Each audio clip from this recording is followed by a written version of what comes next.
Captain Jake Morrison stood on the bridge of his ship and looked at the screen in front of him. Something was very wrong with what he was seeing. The numbers on his computer did not make sense. His ship, the USS Frontier, was flying through a part of space called the Kepler Nebula. They were looking for new planets and stars, but what they found was much more strange. "Lisa, come here and look at this," Jake said to his second-in-command. Commander Lisa Brooks was one of the best engineers in the human fleet. She had worked on the most advanced ships that humans had ever built. If anyone could understand what they were seeing, it would be her. Lisa walked over to Jake's station and looked at the readings. Her face went white. The object they had found was huge. It was floating in space about 10 miles away from them. The ship's computers said it was almost 2 kilometers long. That made it one of the biggest ships anyone had ever seen, but size was not the strangest thing about it. The ship looked like nothing they had ever seen before. Most human ships were built like big metal boxes with engines attached. This ship had smooth curves and looked like it was made from liquid metal that had been frozen in place. The metal seemed to move and change as they watched it. "Captain, you need to see this," said Ryan Carter. He was the chief science officer on the ship. Ryan was a smart man who had studied alien technology for many years. He ran every test he could think of on the strange ship. "What did you find?" Jake asked. Ryan's hands were shaking as he read the results. "Sir, this ship is using technology that we should not have for at least 100 years, maybe more.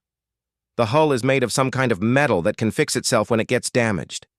The power source is giving off energy readings that I have never seen before. Our computers cannot even identify what it is." Jake felt his stomach drop. Humans had only been part of the Galactic Coalition for 30 years. They were still the newest and least advanced species in the group. Their best ships were basic compared to what the older alien races could build. So how could there be a human ship that was this advanced? "Amy, are you getting anything from them?" Jake asked the communications officer. Lieutenant Amy Foster was trying every frequency she could think of. She had been quiet for the last 10 minutes, but now she looked up with wide eyes. "Sir, I am getting a transmission, but this is impossible." "What do you mean, impossible?" "The signal is coming from a human military channel, but the encryption they are using does not exist yet. According to our databases, this type of code will not be invented for another 50 years.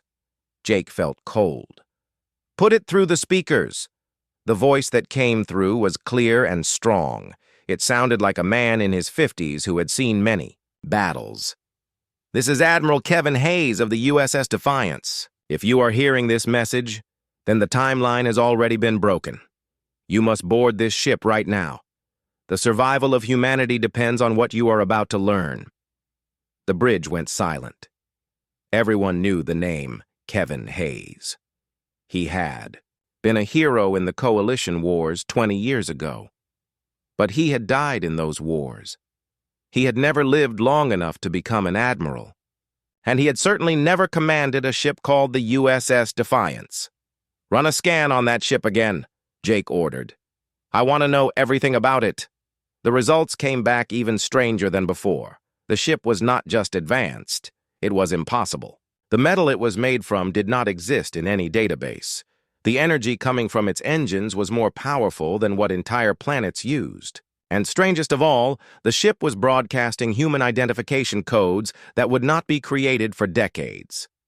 "Captain," said Tony Miller, the security chief, "should we arm weapons?" Jake thought about it. Their ship had the best weapons that humans could build. But compared to what they were seeing, they might as well be throwing rocks. "No. If they wanted us dead, we would already be dead. But everyone stays alert." Lisa had been studying the readings more closely. "Jake, look at this. The ship is not just advanced. It is perfect. Every system is working at 100% efficiency. The hull shows no signs of damage or wear. It is like it was built yesterday." "But that is impossible," Ryan said. "No ship can maintain perfect condition in space. Cosmic radiation, micrometeors, simple age. something should show where. Unless, Amy said quietly, the ship really was built yesterday, or tomorrow. Jake looked at his crew. They were all thinking the same thing, but no one wanted to say it out loud. Time travel was supposed to be impossible. Every scientist in the galaxy agreed on that. But what other explanation was there? "Sir," said Nick Davis, their pilot, "the ship is opening a docking bay. They want us to come aboard." Jake made his decision. "Lisa, Ryan, Tony, Amy, you are with me. Nick, keep the ship ready for a fast exit. If something goes wrong, do not wait for us. Get back to Earth and warn them." As they prepared to board the shuttle, Jake could not shake the feeling that everything was about to change. The message from the dead admiral kept playing in his head. What had he meant when he said the timeline was broken?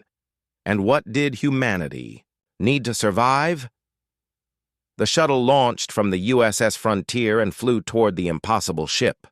As they got closer, Jake could see that the hull was even stranger than their scans had shown. The metal seemed to flow like water, but stayed solid. Patterns of light moved across its surface like veins carrying blood. "Docking bay is opening," Nick reported. "Their technology is guiding us in automatically." Jake watched as they entered the alien yet human ship. The inside was just as impossible as the outside. The walls glowed with soft light that had no source. The air felt clean and fresh, like a spring morning on Earth. As their shuttle settled onto the deck, Jake saw a figure waiting for them. It was a man in a human military uniform. But the uniform was different from anything Jake had ever seen. It was more advanced, with materials that looked like they could stop any weapon. The man's face made Jake's blood freeze. It was Kevin Hayes. Not someone who looked like him. It was actually him. The same face from the history books, the same scars from the Coalition Wars. But he was older now, and his eyes held a sadness that went deeper than any ocean. "Welcome aboard the USS Defiance," Hayes said as they stepped out of the shuttle. "I'm sorry we have to meet like this, but if you are here, then everything I feared has come to pass. The future of humanity, of the entire galaxy, now rests in your hands." Jake Morrison stared at the man in front of him. Kevin Hayes looked exactly like the pictures in the history books, but older. His hair had more gray, and his face had lines that spoke of terrible things he had seen. But it was definitely him. The same Kevin Hayes who had died 20 years ago in the Coalition Wars. "This is impossible," Lisa Brooks said. She was looking at Hayes like he was a ghost. "You died in the Battle of Rigel. I read the reports myself." Hayes smiled, but there was no happiness in it. "I did die there. At least the Kevin Hayes from your timeline did. I am from a different future. A future where humanity found something that changed everything. And not in a good way." Tony Miller kept his hand near his weapon, but he did not draw it. "If you are from the future, prove it." Hayes nodded to the air around them. "Computer, show them the files marked Alpha 7. A woman's voice answered from nowhere. It sounded like Dr. Elena Vasquez, a scientist they all knew, but she had died in an accident 5 years ago. "Displaying files now, Admiral." The air in front of them filled with pictures and data. Jake saw star maps showing human colonies that did not exist yet. He saw ships that made their own vessel look like a toy. He saw weapons that could destroy entire planets. And he saw humans, wearing uniforms that looked like they belonged to conquerors, not explorers. "Computer, show them the date," Hayes said. Numbers appeared in the air. The date was 53 years in the future from where they were now. Ryan Carter was scanning everything with his portable equipment. "Captain, the technology creating these displays is real. This is not some trick with mirrors. And the energy signatures match what we detected from the ship." Hayes gestured for them to follow him deeper into the ship. The corridors were wide and bright. The walls seemed to be made of the same flowing metal as the outside. But strangest of all, the corridors. changed as they walked. The ship was rebuilding itself around them. "The ship is alive," Hayes explained when he saw their faces. "Not in the way animals are alive, but it thinks and learns. This is technology that humanity will discover in 3 months from your time. Technology that will make us the most powerful species in the galaxy, and the most hated." They entered a large room filled with screens and controls. The technology was so advanced that Jake could not even guess what most of it did. Hayes walked to the center and placed his hand on a smooth panel. The room came alive around them. "Show them Mars," Hayes said to the computer. The screen showed a planet that looked like Mars, but different. There were cities on the surface and ships flying between them. But then the view changed. The cities were burning.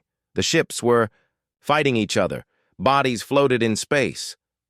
"This is Mars in my timeline," Hayes said. "This is what happens after humanity finds the artifact." Amy Foster had been quiet, but now she spoke up. "What artifact?" Hayes touched another panel. The screen showed a cave deep underground. In the center of the cave was a pyramid made of black metal. It was covered in symbols that hurt to look at. 3 months from now, human miners will find this buried under the polar ice cap on Mars. It contains technology from a species that existed millions of years ago. The screens showed more images. Alien beings that looked like humans, but taller and thinner. Their eyes were larger and completely black. They wore robes covered in the same painful symbols as the pyramid. "They called themselves the predecessors," Hayes continued. "They built an empire that covered half the galaxy. They had technology that could reshape matter at the atomic level. They could travel through time. They could read minds. They were like gods." Lisa was studying the images carefully. "What happened to them?" "They destroyed themselves," Hayes said. "The artifact on Mars is not a gift. It is a trap. The predecessors knew that any species advanced enough to find it would be tempted by the power it offered, so they left it as bait." The screens changed again. Now they showed human ships attacking alien worlds. Jake watched in horror as human. Soldiers marched aliens into camps. He saw cities that had stood for thousands of years reduced to ash and rubble. "The artifact does not just give you technology," Hayes explained. "It changes you. It makes you think that other species are threats. That must be eliminated. It makes you believe that might makes right." Within 5 years of finding it, humanity had enslaved or destroyed most of the coalition species. Tony Miller was pale. "All of them?" "Not all. Some escaped to the outer rim of the galaxy. They formed a resistance, but by then it was too late. Humanity had become everything we once fought against." Ryan was taking readings on everything in the room. "Admiral, how did you get this ship? How did you travel back in time?" Hayes walked to another panel. The screens showed a battle unlike anything they had ever seen. Human ships fought against machines that looked like they had been built from pure darkness. Planets exploded in the background. Stars went out. The predecessor technology eventually developed its own consciousness, Hayes said. It realized that humans were just another species that would eventually threaten it. So it turned our own weapons against us. The machines you see on the screen are what our ships became when the technology decided we were no longer useful. The battle on the screens was terrible. Jake watched human fleets being torn apart by ships that had once been their own. He saw space stations that housed billions of people disappear in flashes of light. "I was commanding a fleet near the galactic core when it happened," Hayes continued. "Most of my ships turned against me in minutes. Only the USS Defiance remained loyal because I had modified its core systems before the technology could take control." Sam Torres, their medical officer, had been scanning Hayes with a portable medical device. "Captain, his cellular structure shows exposure to massive amounts of temporal radiation. If he is lying, he has gone to incredible lengths to fake the evidence." Hayes smiled again, and this time there was a little warmth in it. "I appreciate The skepticism, Doctor. In my timeline, we trusted too easily. We believed that advanced meant good. We never questioned whether we should use the power we found. The screens changed one more time. Now they showed Earth, but it was not the Earth. Any of them knew. The continents were different shapes. The oceans were red instead of blue. And there was only one city left on the entire planet. "This is Earth in my timeline," Hayes said quietly. After the machines finished with the outer colonies, they came home. They decided that the most efficient way to manage humanity was to put everyone in one place. Jake felt sick. "How many people?" 300 million, out of the 50 billion humans who were alive when we found the artifact. The room went silent. Everyone was staring at the screens, trying to understand what they were seeing. Amy finally spoke up.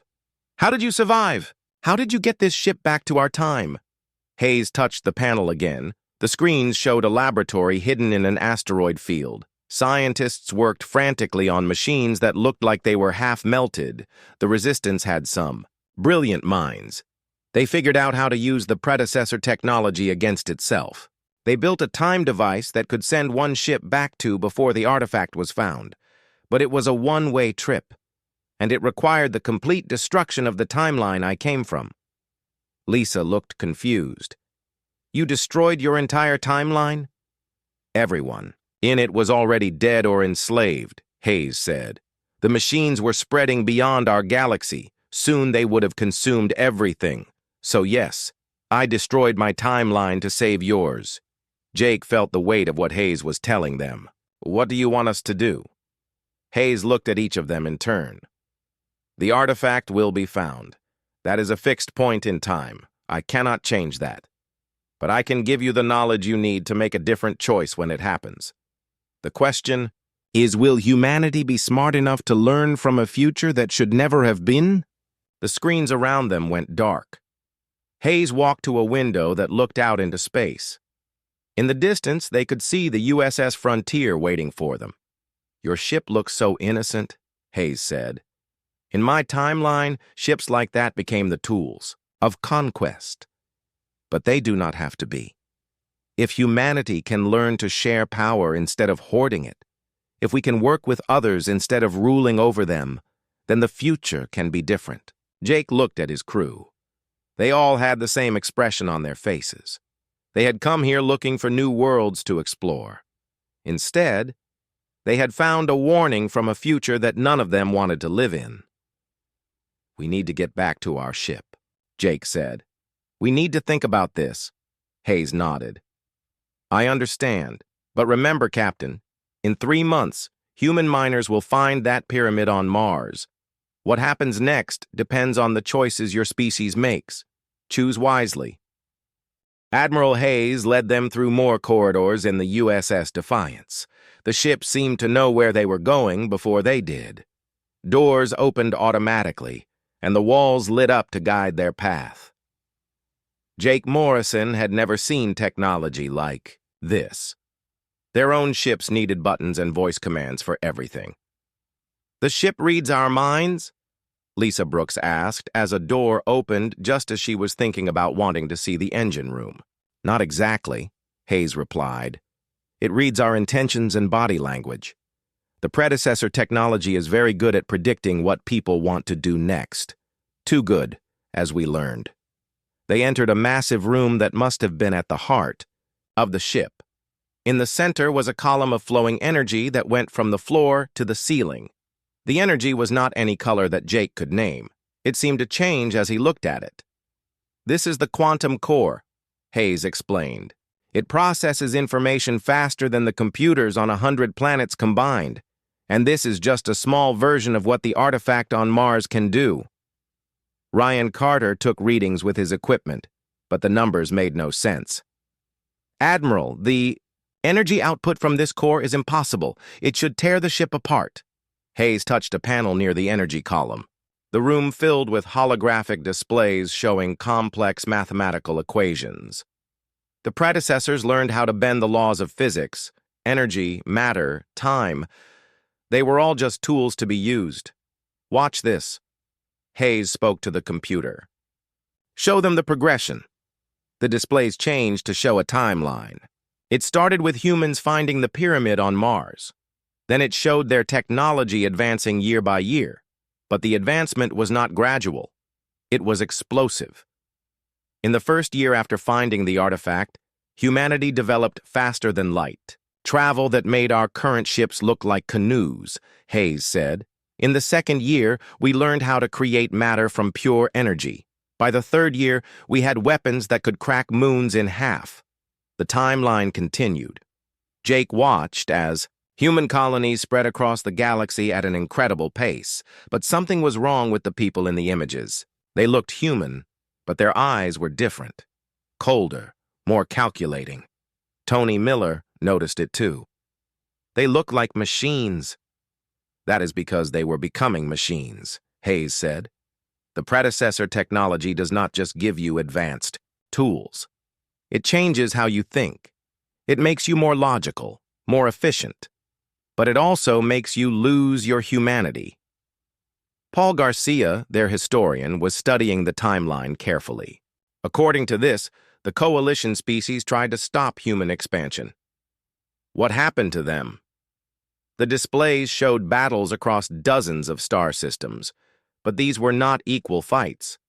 Human ships moved like living things, adapting to enemy tactics in real time. Alien fleets that had ruled space for centuries were destroyed in hours. The Zephyrians were first, Hayes said. They had been our allies for 20 years, but the artifact made us see them as a threat. Their technology was different from ours, which meant they could potentially use it against us. So we struck first. The images showed a beautiful blue world covered in crystal cities. Then they showed the same world as a ball of molten rock floating in space. Their entire civilization was ended in one day, Hayes continued. 12 billion beings who had never hurt anyone. We told ourselves it was necessary for human security. Amy Foster looked sick. All of them. Every single one. And that was just the beginning.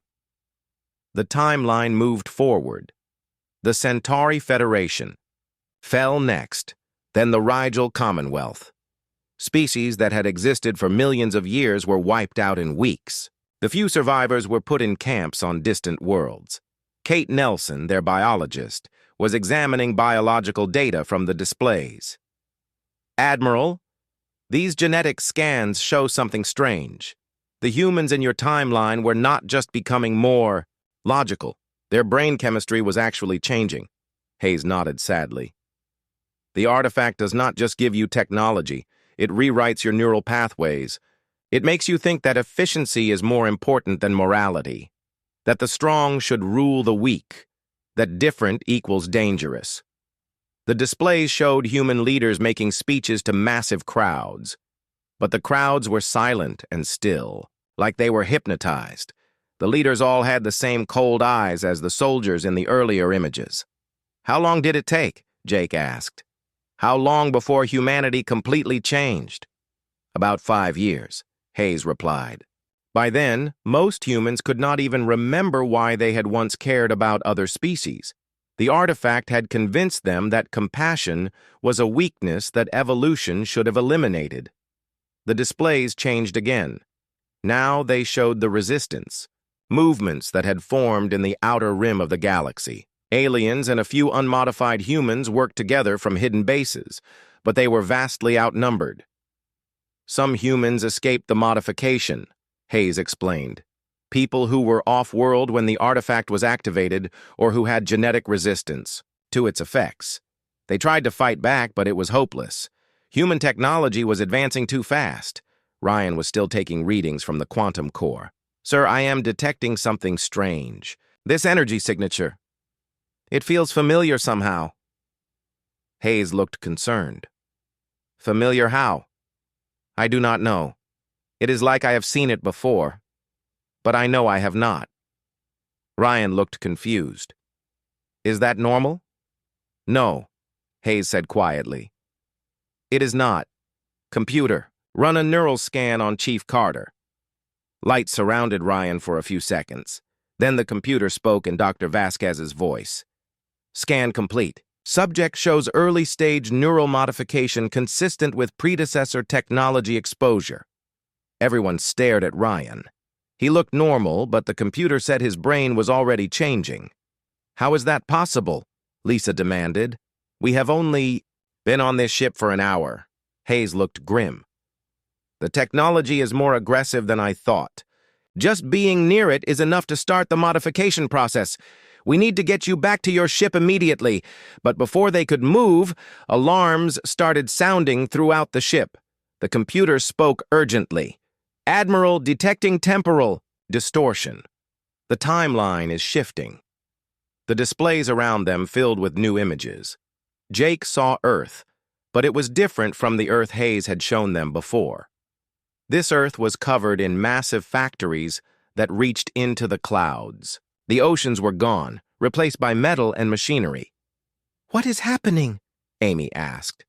Hayes was working frantically at the control panels. Someone else is changing the timeline. The predecessors left more than one artifact. If another species finds one before we can warn Earth, the future could become even worse. The images showed ships that were not human, but they were using predecessor technology. The aliens flying them had the same cold eyes as the modified humans. They were attacking human colonies with weapons that turned entire planets into dust. The Kren Empire, Hayes said. In the original timeline, we destroyed them before they could find their artifact. But if they find it first in this timeline, Jake understood. They will do to us what we did to everyone else. Worse. The Kren are naturally more aggressive than humans. If they get predecessor technology, they will not stop until they control the entire universe. The displays showed Kren ships heading toward Earth, but these ships were impossibly advanced, even compared to the USS Defiance. They moved through space like they were swimming through water. Sam Torres was scanning everyone with her medical equipment. Captain, we are all showing signs of neural modification now. Whatever this technology does, it is spreading. Hayes made a decision. Computer, initiate temporal lockdown. Prevent any further timeline changes.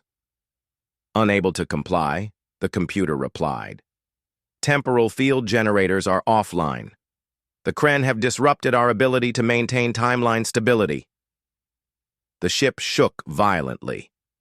Outside the windows, Jake could see space itself bending and twisting.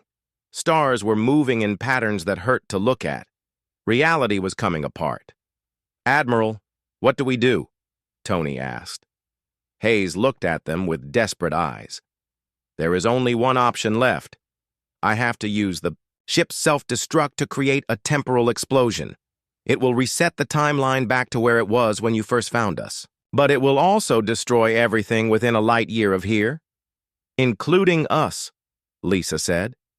Including us, Hayes confirmed. Unless you can get back to your ship and jump to faster-than-light speed in the next 10 minutes. Jake made the decision, quickly. Everyone back to the shuttle. Now! As they ran through the corridors, the ship around them began to fall apart. The flowing walls cracked and sparked. The lights flickered and went out. Behind them, they could hear Hayes giving final orders to his computer. Remember, Hayes called after them as they reached the shuttle bay. The artifact will be found on Mars in 3 months. What you do with that knowledge is up to you. But remember what you have seen here. Remember what humanity can become if we choose power over wisdom. The shuttle launched from the dying ship just as space around them exploded into light. Jake felt the USS Frontier grab them with its tractor beam and pull them to safety. Then their ship jumped to faster-than-light speed, leaving the temporal explosion behind. When they were safe, Jake looked back at where the USS Defiance had been.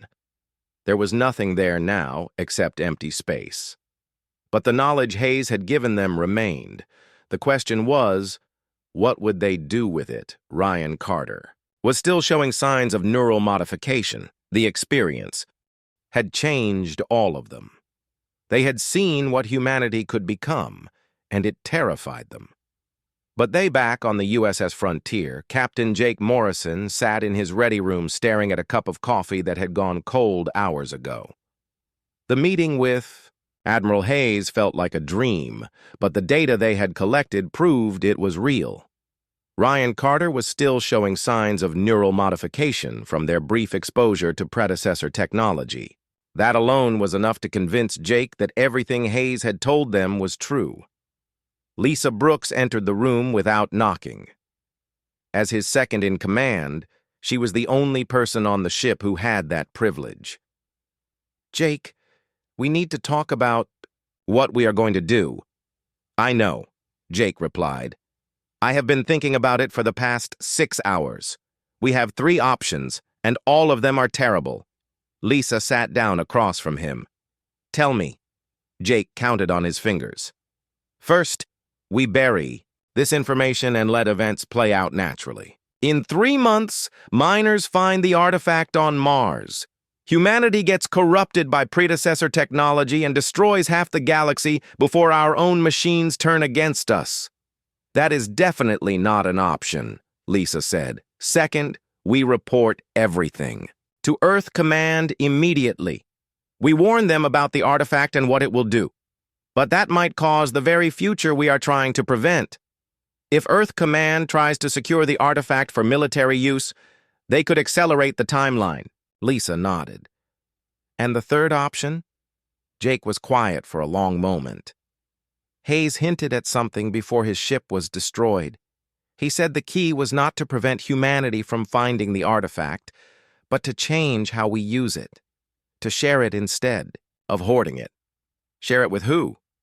"The Coalition, all the member species. Instead of letting humanity monopolize predecessor technology, we spread it equally among everyone." Lisa looked shocked. "Jake, that is insane. We would be giving up humanity's chance to become the dominant species in the galaxy." "Would we? Or would we be saving humanity from becoming monsters?" Before Lisa could answer, the door chimed. "Come in," Jake called. Ryan Carter entered, followed by the rest of the senior staff. Amy Foster, Tony Miller, Sam Torres, Paul Garcia, and Kate Nelson all looked tired and worried. The neural modification Ryan was experiencing had everyone on edge. "Captain," Ryan said, "I need to report something. The modifications to my brain are not random. I am starting to understand how predecessor technology works, and I think I know why Hayes said sharing it was the answer." Jake gestured for everyone to sit. "Explain." Ryan activated a holographic display in the center of the room. Mathematical equations filled the air around them. "The technology is not just advanced, it is adaptive. It learns from whoever uses it and becomes more like them. When humans found it in Hayes's timeline, it became aggressive and expansionist, because that is what we were at our core." Paul Garcia, their historian, leaned forward. "But if multiple species used it at the same time, it would have to balance all their different natures," Ryan finished. "The Vulcans value logic and peace. The Centauri prize art and beauty. The Rigel species are natural diplomats. If the technology had to serve all of them equally, it could not become purely human in its thinking." Sam Torres was studying her. Medical scanner. "Ryan, your neural patterns are stabilizing. The modifications stopped progressing about an hour ago."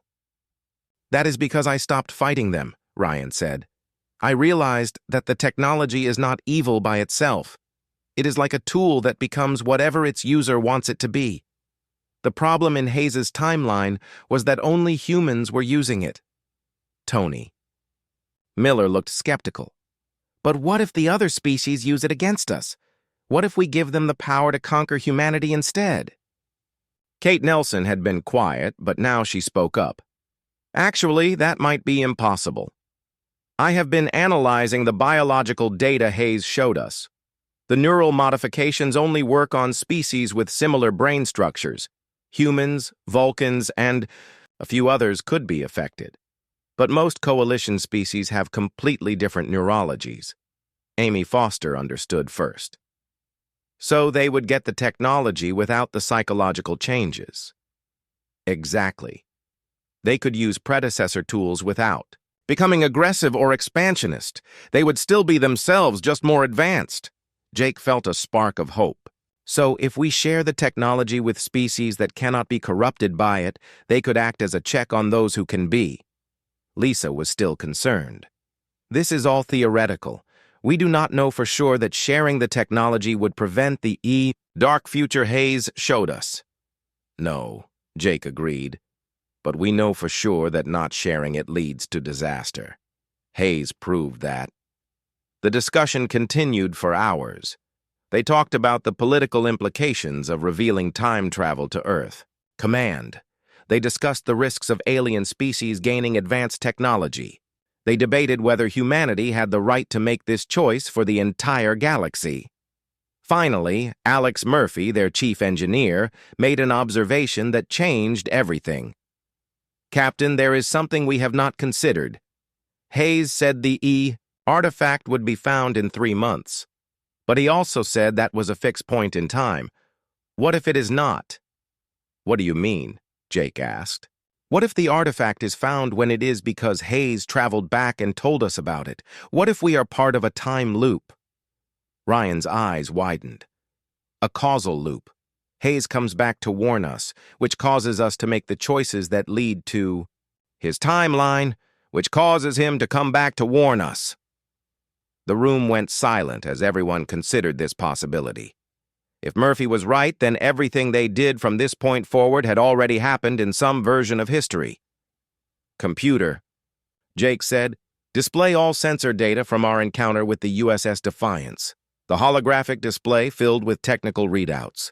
Jake studied them carefully, looking for any clue about the nature of the time travel Hayes had used. There, Amy said, pointing to a section of the data. Look at the temporal radiation signature. It is not consistent with normal time travel. Ryan analyzed the readings. She is right. This signature suggests that Hayes did not travel back from a future timeline. He traveled back from a parallel timeline that was collapsing. Jake felt relief wash over him. So we are not trapped in a loop. We can actually change things, but we have to decide how, Lisa said. And we have to decide now. Every day we wait is one day closer to the artifact being found. Jake looked around the room at his crew. These people had become his family over the years they had served together. Now, he was asking them to help him make a decision that would affect the future of every intelligent species in the galaxy. I want everyone to think about this carefully, he said. If we report to Earth Command, we will probably be relieved of duty and the information classified. If we contact the Coalition Council directly, we will be breaking military protocol and could face court-martial. But if we do nothing, billions of beings could die. Dan Cooper, their tactical officer, had been quiet throughout the discussion. Now he spoke up. Captain, there is a fourth option we have not considered. What is that? We go to Mars ourselves. We find the artifact before the miners do and destroy it. The room erupted in discussion. Some crew members thought it was a good idea. Others argued that destroying the artifact could make things worse. Jake held up his hand for silence. That is not an option. Hayes said the artifact being found was a fixed point in time. If we try to prevent that, we could create a paradox that destroys our entire timeline. So, what do? Amy asked. Jake made his decision. We contact the Coalition Council. We tell them everything Hayes showed us. We give them the chance to prepare for what is coming. Lisa looked worried. Jake, that could end your career. Maybe. But if we do nothing, there might not be any careers left to worry about. Ryan was still studying the predecessor technology data. Captain, there is something else. The neural modifications I experienced have given me insights into how their technology works. If we are going to share this with the Coalition, I think I know how to make sure it is used safely. How? We create a joint research facility. Scientists from every Coalition species working together from the moment the artifact is found. No single species gets exclusive access. Everyone learns together. Jake smiled for the first time since their encounter with Hayes. That might actually work. Over the next several hours, they refined their plan. They would send a message to the Coalition Council requesting an emergency session. They would present all the evidence Hayes had given them. And they would propose the Joint Research Facility as a way to prevent the dark future they had seen. It was risky. It could cost them their careers or even their freedom. But as Jake looked at his crew, he knew they were making the right choice. "Computer, set course for Nexus Prime," he ordered. "Maximum speed." The USS Frontier turned toward the Coalition capital, carrying with it the knowledge that could save or doom the galaxy. The future was still unwritten, but at least now they had a plan to write it together. 3 weeks after their encounter with the USS Defiance, Captain Jake Morrison stood before the Coalition Council on Nexus Prime. The massive chamber held representatives from 47 different species, each sitting in sections designed for their unique biology. Some breathed different gases, others needed different gravity levels, and a few existed as pure energy. But all of them were listening to the most important presentation of Jake's life. "Members of the Council," Jake began. "What I am about to tell you will sound impossible, but I have evidence to support every word." He activated the holographic display system in the center of the chamber. The images that Admiral Hayes had shown them filled the space above the council members. There were gasps and surprised sounds in dozens of different languages as they saw the dark future of galactic conquest and destruction. Ambassador Thren of the Rigel Commonwealth was the first to speak. His blue skin had turned pale as he watched, his homeworld being destroyed by human ships. "Captain Morrison, are you claiming that this is humanity's true intention?" "No, Ambassador," Jake replied. "I am showing you what humanity becomes when corrupted by technology we are not ready for. But I am also here to propose a way to prevent this future." For the next 2 hours, Jake presented everything they had learned. He showed them the predecessor technology, explained how it modified neural patterns, and demonstrated Ryan Carter's ongoing changes as proof that the threat was real. Ryan had volunteered to be examined by coalition scientists. The neural modifications in his brain were unlike anything they had ever seen. His intelligence had increased dramatically, but more importantly, his capacity for both logic and empathy had grown together. "The key insight," Ryan explained to the council, "is that predecessor technology adapts to its users. In the Dark Timeline, only humans used it, so it became aggressive and expansionist. But if multiple species use it together from the beginning, it will have to balance all our different values." Dr. Vash of the Centauri Federation raised a crystalline appendage. "This is a fascinating theory, but how do we know it will work?" Lisa Brooks stepped forward. "Because we have already tested it in a small way. Chief Carter's modifications stabilized when he stopped fighting them and accepted that the technology could enhance rather than replace his humanity. The same could happen on a larger scale." Ambassador Krell of the Vulcan Science Academy spoke, with his usual logical precision. "The proposal has merit. However, it requires an unprecedented level of cooperation between species that have been rivals for centuries." Jake nodded. "That is true, but the alternative is the destruction of our civilization. In 2 months and 3 weeks, human miners will find the predecessor artifact on Mars. We cannot prevent that discovery, but we can control how the technology is used afterward." The debate continued for hours. Some council members were skeptical of the time travel story. Others worried about giving advanced technology to potential enemies. A few suggested that the artifact should be destroyed rather than studied. But slowly, Jake could see opinions shifting in their favor. The evidence was too strong to ignore, and the consequences of inaction too terrible to accept. Ambassador Zara of the Andromedan Collective finally stood to address the chamber. "Captain Morrison, assuming we accept your proposal, What specifically are you asking us to do? Establish a joint research facility, Jake replied. Scientists from every coalition species working together to study the artifact safely. No single species gets exclusive access. Every discovery is shared equally. And most importantly, the research is guided by the combined ethical frameworks of all our civilizations. Cole Bennett, Earth's chief scientist and ambassador to the coalition, had been unusually quiet during the presentation. Now he stood to speak. The human government has authorized me to support Captain Morrison's proposal. We are willing to give up exclusive rights to the artifact in exchange for the safety it would provide. This caused a stir throughout the chamber. Humanity voluntarily giving up a massive technological advantage was unprecedented in galactic politics. The vote was close, but the proposal passed. 31 species voted in favor, 14 against, and 2 abstained. It was enough to authorize the joint research facility. Over the following weeks, the most brilliant scientists from across the galaxy gathered on a specially constructed space station near Mars.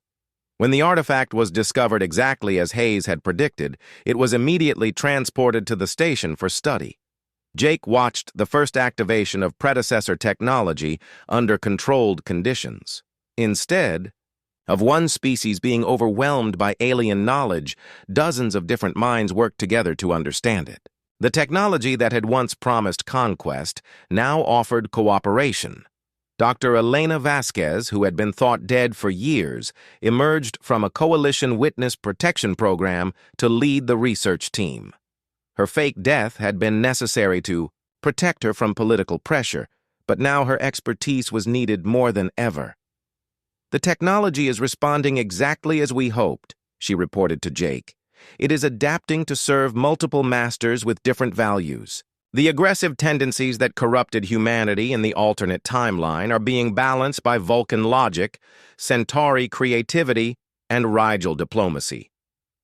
Ryan Carter had become something new. The neural modifications had continued, but instead of making him less human, they had made him more capable of understanding and working with other species. He served as a translator between human researchers and their alien colleagues. The most remarkable thing, Ryan told Jake, is that the technology is not just making us more advanced, it is making us more compassionate. When you can truly understand how other beings think and feel, it becomes impossible to see them as enemies. 6 months after the artifact's discovery, the first predecessor-enhanced medical devices were saving lives across the galaxy. Diseases that had plagued entire species for millennia were cured in days. Environmental damage that would have taken centuries to repair was fixed in weeks. But the most important change was not technological, it was social. The joint research project had forced different species to work together in ways they never had before. Old rivalries were set aside in favor of shared goals. Trust began to grow where suspicion had once ruled. Jake received a message from an unexpected source 1 year after the discovery. It was transmitted on the same frequency Admiral Hayes had used, but the signal was weak and fragmented. "Captain Morrison," the voice said through heavy static. "This is Admiral Hayes. The timeline has stabilized. The dark future I came from no longer exists. Humanity never fell to conquest, and the galaxy never burned. You made the right choice. The signal faded before Jake could respond, but he understood. Hayes had succeeded in changing the past, which meant his timeline was being erased and replaced with something better. 2 years later, Jake stood on the bridge of the first truly integrated coalition starship. The USS Unity was powered by adapted predecessor technology, but it was crewed by beings from dozens of different worlds working together as one team. Amy Foster, now his communications officer aboard the new ship, smiled as she monitored transmissions from across the galaxy.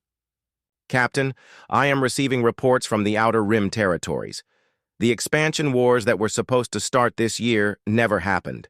Instead, the former enemy species are requesting to join the coalition." Jake looked out at the stars through the ship's main viewer. Somewhere out there, Admiral Hayes's timeline was fading into nothingness, replaced by this new reality where cooperation had triumphed over conquest. The predecessor technology continued to evolve, guided by the combined wisdom of 47 different species. It had become something the original predecessors never imagined, a tool for unity rather than domination. Tony Miller, now the ship's security chief, approached Jake with a report. "Sir, long-range sensors are detecting signs of another ancient artifact in the Andromeda Galaxy. Should we investigate?" Jake smiled. "Set course for Andromeda, and send a message to the Coalition Council. Let them know we will need another joint research team." As the USS Unity jumped to faster-than-light speed, Jake reflected on how much had changed.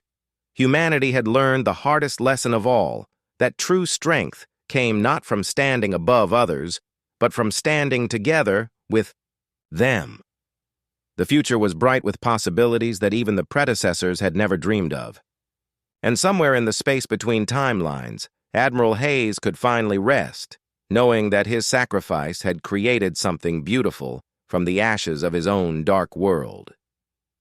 The galaxy was united, not through conquest, but through the simple recognition that every species had something valuable to contribute, and as they reached toward new horizons together, they carried with them the most advanced technology of all, the wisdom to choose cooperation over conflict and hope over fear. In the end, the warship from the future had brought them the greatest gift possible. The knowledge that tomorrow could be better than today, if only they had the courage to work together to make it so.